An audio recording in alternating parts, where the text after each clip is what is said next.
Good morning. Today 37 on the AT. We hiked up this morning to the Rich Mountain Fire Tower, and I'll just kind of give you guys a little look. Reptile went up the tower this morning. He's coming down.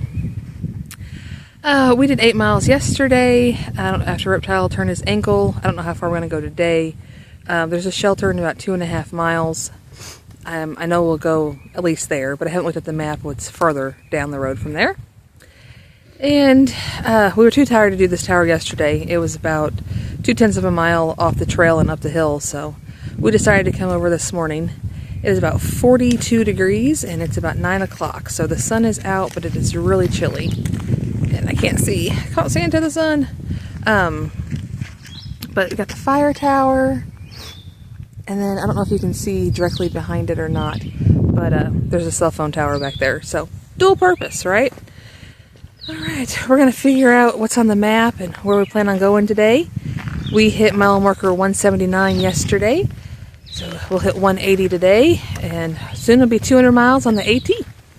That'll be awesome. Alright, we're going to get back to camp, finish breaking it down, probably get a bite to eat, and then get on trail. Happy trails. Happy trails, everyone. We just left Spring Mountain Shelter where we had lunch and ran into some people that we had met when we first got to North Carolina. There's a German couple and Owen and Bushwhack. There's a couple others, but remembering names is so hard. Well,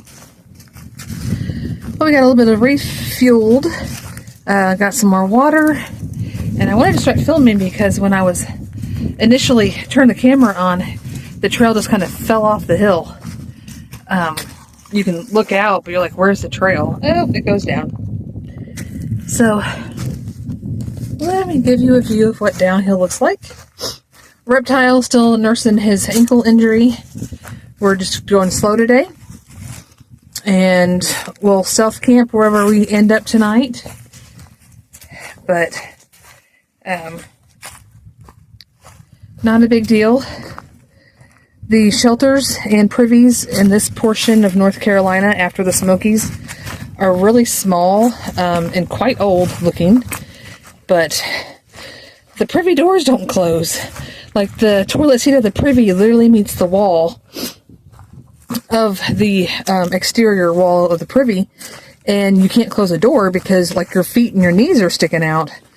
So I used the bathroom earlier and I'm like, well, if someone comes down the path, they're just going to see me because there's no closing a door.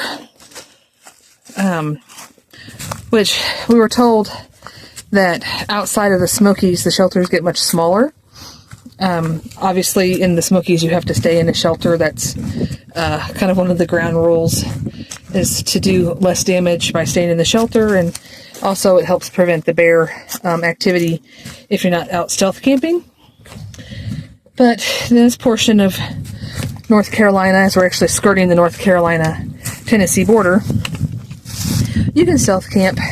We just try to make sure that we hang our food bag well. The gentleman that joined us in camp late last night had an sack, and he just tied it to a tree outside his tent. And I've seen one too many videos of bears getting into an sack. I'm sure it takes a determined bear, but most people have, or try to have, an odor-proof sack inside of their food bag. They're just really hard to close, and nothing's truly odor-proof, especially to an animal that smells so many thousands of times better than a human. Oh, sorry, we are going down. Here, I'll show you the treadway. Not a whole lot to it, just a little footpath. So we're looking at getting to a road gap, and I don't know what it was. How many miles? 3.8 miles. So just a little under 4 miles to get to this road gap, and might end up staying there tonight. Usually at the gaps there's stealth camping flat areas. We just don't want to be visible from the highway. That's kind of one of the the trail things is, you know, just for protection or safety. Try to sleep wherever you can't be visible from the highway. But it's good to see people on trail that we've met before. Some of them give us some odd looks because they don't know that we skipped the Smokies. They're like, there's no way this person's in front of me. And they would be correct on mileage. We're not in front of you. But we did hit the 180 mile marker about a mile and a half back. So we have 180 miles on the AT. Oh, it's a big step down. Don't mind my grunting. Again, people with little legs should have made this trail because some of these step downs are like 2 feet. When your knee goes 90 degrees or over, it's a big step down. All right, here's our view coming off of Spring Mountain in the shelter. And I will give you guys an update later. I was going to actually film our lunch today and totally forgot after we climbed out of the ravine from getting water. But I'll try to remember to film our dinner tonight so that you guys can see what we eat on trail. Alright, talk to y'all later. I got out a pocket snack. Peanut butter M&Ms. So this is my after lunch snack that I'm going to enjoy. Is the end of day 37. We are stealth camping at Allen Gap. We're pretty close to the road, but I think we're far enough away. Reptile rolled his ankle twice today. Was it twice today and once yesterday? Just once today. Just once today? Well, he's rolled his ankle twice.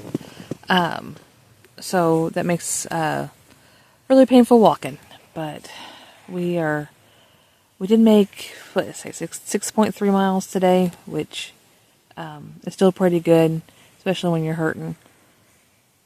I would say that the blessing of the day was running into some people that we've seen on trail before. The food that we ate today was pretty good. And the challenge of the day, obviously, is when you're walking with a lot of pain. So him rolling his ankle and then having to deal with what rolled from yesterday and all that pain. And that is definitely a challenge because every step you take when it hurts, whether it be your feet or your ankle or your Achilles or joints, tendons, ligaments, whatever it is. It also seems like the more we eat, the heavier our packs get. I don't understand. We both had that happen today. You stop and eat lunch and you put your pack on and you're like, wait, I just ate food. Why does my pack feel heavier? So, but no, overall it's been a decent day. The weather has been nice. It probably didn't get above 55 today and it was fairly windy. So it was a little chilly all day. But we handled it. It's already cold now. As you can tell, we're in our puffies for the night.